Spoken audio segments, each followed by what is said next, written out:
Bonjour à tous les amis gourmands et bienvenue dans ma cuisine. Hi everybody, welcome back in my kitchen. Pour ce mercredi, je vais vous faire un plat complet à base de pâtes et de viande. Alors, j'avais trouvé chez Lidl il y a quelque temps ce paquet de pâtes qui m'avait fait bien envie. Et puis, je me suis dit, tiens, pourquoi pas faire comme des mini cannelloni au four. Vous allez voir, c'est délicieux. On y va pour une recette facile à faire, mais peut-être un petit peu longue. Voici tous les ingrédients pour faire cette recette. Alors vous prenez deux sortes de viande hachée. Ici j'ai pris du bœuf et du porc. Ensuite des échalotes, de l'ail, poivre, sel. Ici de l'herbe fraîche, de l'origan qui est dans mon jardin. J'avais aussi du persil que j'avais mis au congélateur, donc je le suis en train de le décongeler. Vous pouvez aussi mettre de l'herbe sèche, des herbes de Provence. J'ai aussi du cumin, de l'estragon, pour ceux qui aiment des baies roses, 2 œufs, bien sûr les pâtes, l'huile d'olive au fond, et puis le plat que vous voulez, soit un plat Tefal amovible ou bien un autre. Pensez à prendre un plat un petit peu haut parce qu'il faut que la sauce tomate recouvre carrément toutes les pâtes. Si les pâtes dépassent un peu, elles risquent de ne pas cuire sur la hauteur. Du gruyère râpé. J'ai préparé aussi ici une sauce tomate maison. Et là, j'ai pris des biscottes. On peut mettre dans la farce soit du pain de mie que l'on va, du pain simple que l'on va humidifier. Je n'en ai pas, donc j'ai pris des biscottes. Je vais commencer par les échalotes et l'ail que je vais éplucher, dégermer, couper en morceaux avant de les mettre dans mon hachoir. Une fois terminé, je mets de côté et je vais pouvoir passer à la viande. Donc dans un grand plat, je vais mettre mes 2 viandes hachées. Peu importe la quantité de viande que vous avez, s'il y en a trop, ça servira évidemment à faire autre chose, des boulettes ou autre.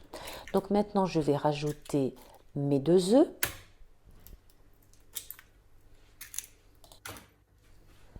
C'est le moment donc de saler et de poivrer.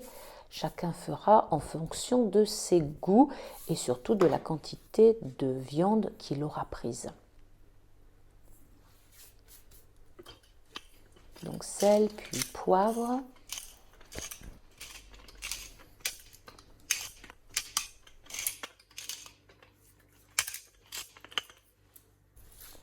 Des baies roses, donc c'est facultatif. Moi j'adore les baies roses, ça donne un goût extra lorsque ça craque sous la dent.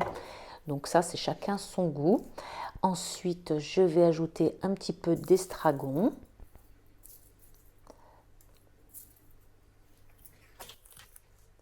Et de l'herbe de Provence.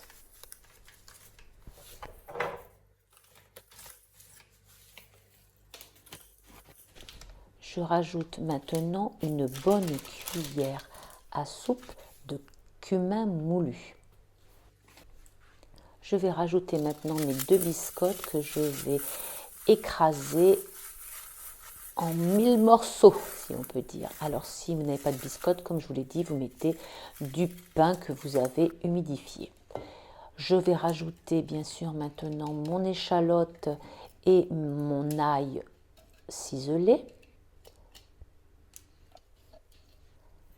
J'avais un début d'origan frais dans mon jardin, donc vous avez vu, j'en ai pas beaucoup, c'est vraiment très peu. Par contre, je vais rajouter beaucoup de persil que j'avais gardé, comme je vous l'ai dit, dans mon congélateur. J'en avais pas mal, donc je vais mettre un maximum de persil et ensuite je vais bien mélanger l'ensemble, alors soit à la fourchette, soit à la main, comme vous voulez. Le tout, c'est que ce soit bien homogène.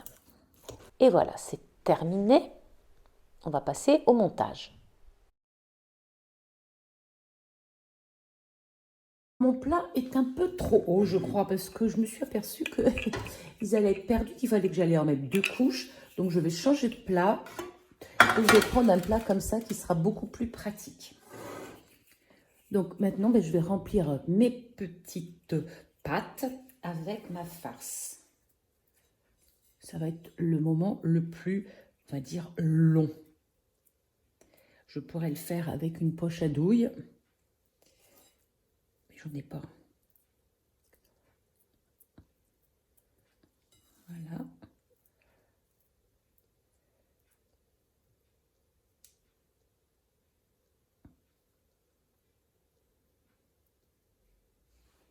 Et voilà, donc c'est rempli. Et je vais faire la même chose avec tous les autres. Mais avant, ce que je vais faire, c'est que je vais verser dans le fond un peu de sauce tomate.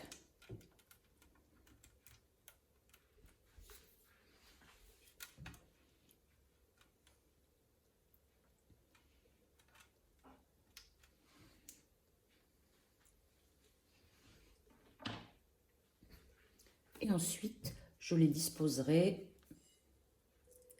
comme ceci dans mon plat. C'est parti! Allez, c'est terminé. Il me reste un peu de viande. Je ferai des boulettes avec ou des petits steaks pour faire des hamburgers.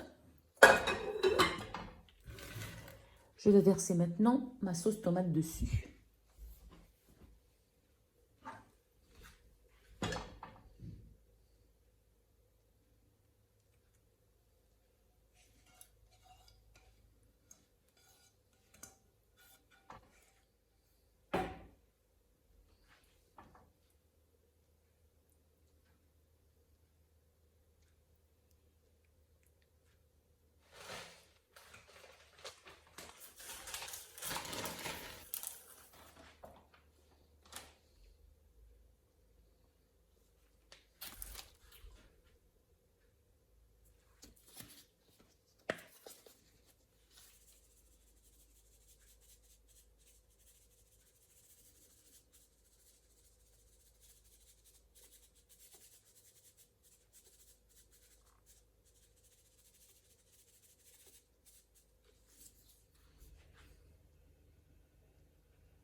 Voilà. Le joli plat. Allez, à table.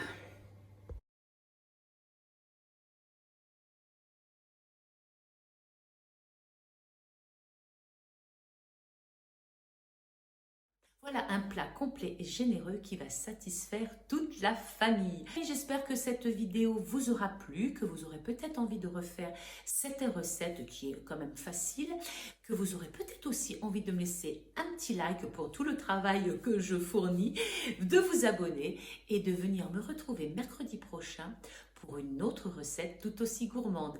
D'ici là, portez-vous bien, soyez zen et régalez-vous.